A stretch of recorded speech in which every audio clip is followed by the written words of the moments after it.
Now, you said your name's Bruce. Look right in here. Come on. All right. Guys, I saw this fine young man walking with his backpack, and I asked him if he'd like a good home-cooked meal. Right. And you said you could. Right. Well, you ain't even been there a while, you said, right? It's been a while. I don't let him go anywhere nowadays. Right, okay. Well, how often does anybody ever want to do something for you? Nothing really. Huh? Say it again. Not many times. Not many times. Ooh. Not many times. Well, I'm going to tell you what. There's people, Bruce.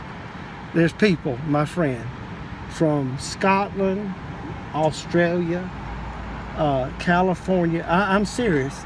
And they donate to our ministry. Right. It's Million for Christ Ministry, and it's because of these people that give that we're able to do this. Right. And but that's the reason why I like to record this, so they can be encouraged that we're down here in good old Valdosta, Georgia, Right. on a beautiful April, not a cloud in the sky. Windy and cool. And it's windy and cool. It's usually hot, ain't it? Right. But anyway, Bruce, like I said, brother, now don't lose that now. Oh, no, I am pretty. And you know, you eat and eat and eat, and make sure you get the dessert. They got some good banana pudding and pound cake and all. And like I said, there's a little gift in there and information. But like I was telling you, Pastor Fulton, yeah, just look us up or come by Sunday. It starts at 11 o'clock. Okay, I ain't gonna say I'm gonna come by. I'm gonna start, cause me and my girl, we talking about it over there, so we got to start going, cause it's getting so wicked out here. So oh my goodness! You got to try something. You can say that again. It is getting wicked out here. You got to do something different. Well, I tell you what, we'd like to see you and your girlfriend on there Sunday, and like I said, we start at 11 o'clock and singing, and he's got a nice little church going there, and it's really a ministry that we just want to get out and help people. Right. You know what I'm saying? That's what I try to do. But I feel like this lady, she go around like giving out food and different stuff. That's right. So that's I feel like I give her a donation. She like go around by the park, so I give out. You know. Well, that's nice I of give you. a donation. I say, what the heck, you know? Yeah. And then what goes around comes back around. What goes around comes. Right. Well, the other way they say that is what you sow, you reap. Yeah, you right. Yeah. I appreciate it though. Yeah, you sow love, you'll get love. Right. I'll see you at your store after a while too. I know. You done spotted me. He's. Thank you, sir. Well, hey, be blessed, brother. All right, you too. Have a good one, man. All right, you too. All right. Well, folks, I'm gonna tell you something. Now that was all right there. And yeah, I was just leaving work, and I saw him walking, and at first he acted like he didn't want to come over to the car, and I just told him that, you know, asked him if he knew where King's Grill was, and he said that he did. And I asked him when's the last time he enjoyed a good home-cooked meal.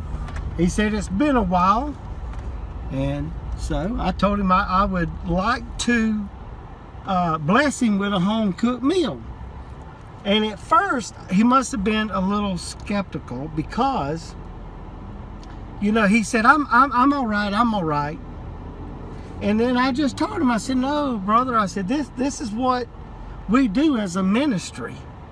And when I said that, oh yeah, he was all for that, you know.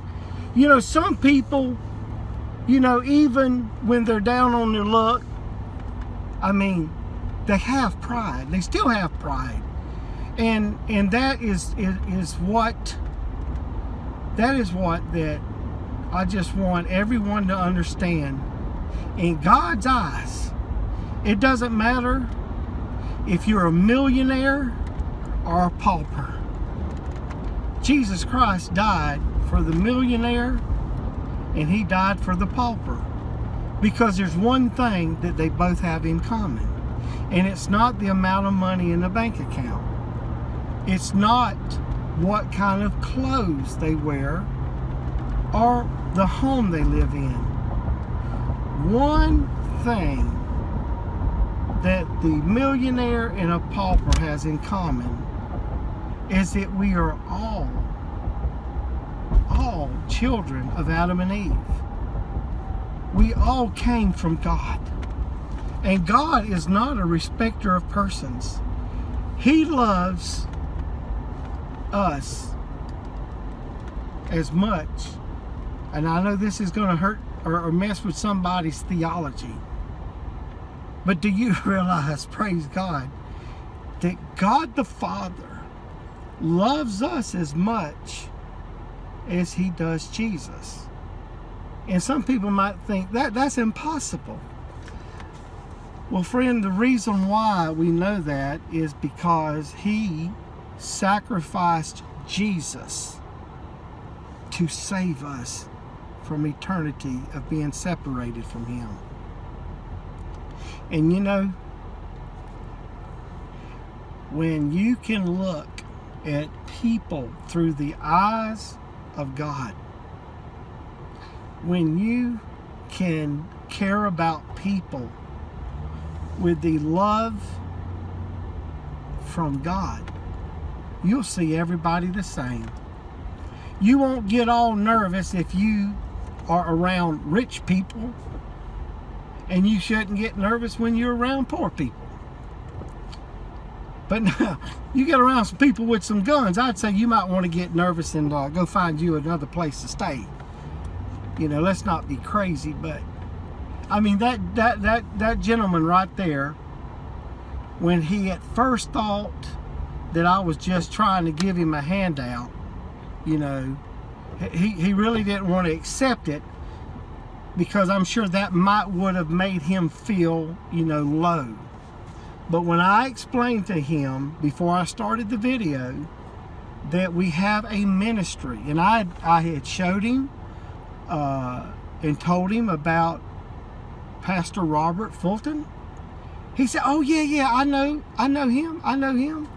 And I invited him and his girlfriend to church. He said, yeah. I said, let me just record. And you know, the reason why it's so good, I think, for me to record, if someone will allow it, is so that it will show others who are not out ministering to people that it's not that hard.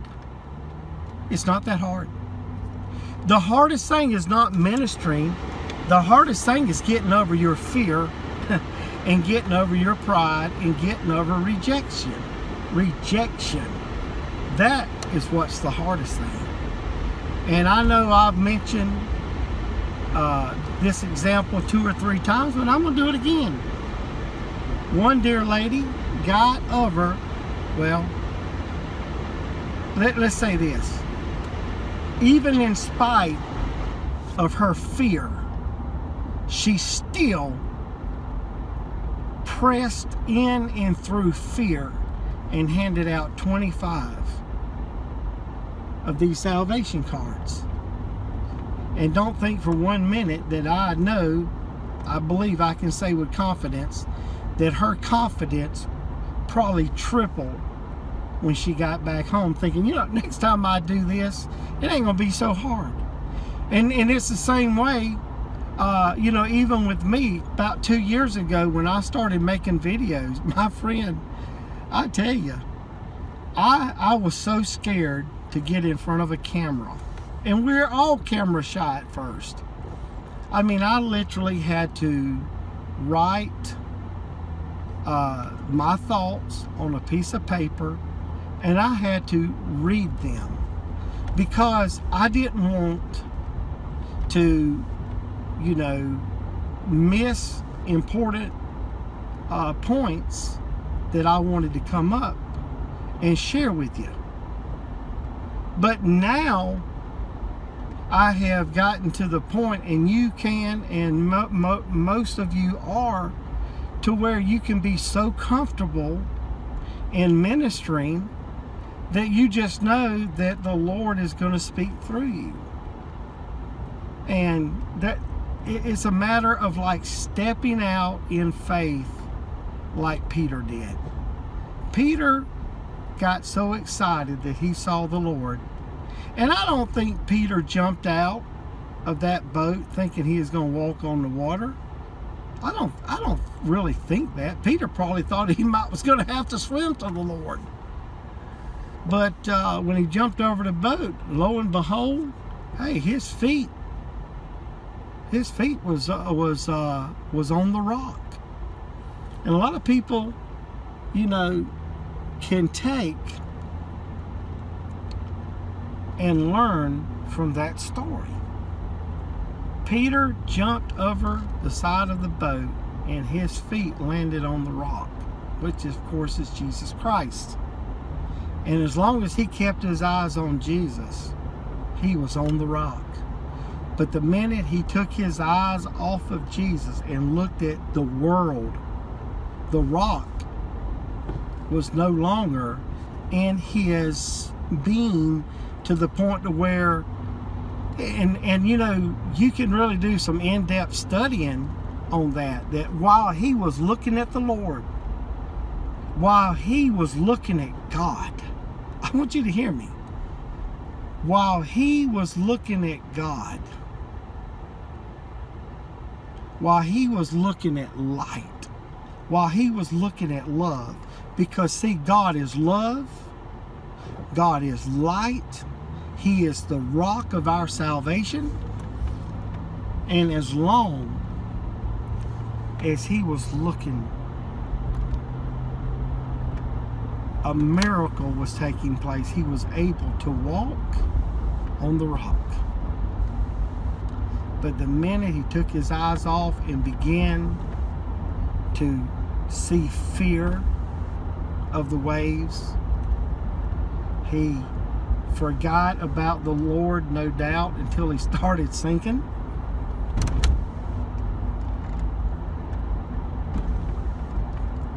The thing that I would like to wrap this video up with is this. If you and I keep our eyes on the Lord at all times, we will stand on the rock, and the gates of hell will not prevail against us. But when you take your eyes off of the rock of our salvation and you begin to contemplate and consider the things of this world, the troubles of this life, the fear that this life can bring, you'll begin to sink into depression, oppression, anxiety, fear, loneliness, hopelessness.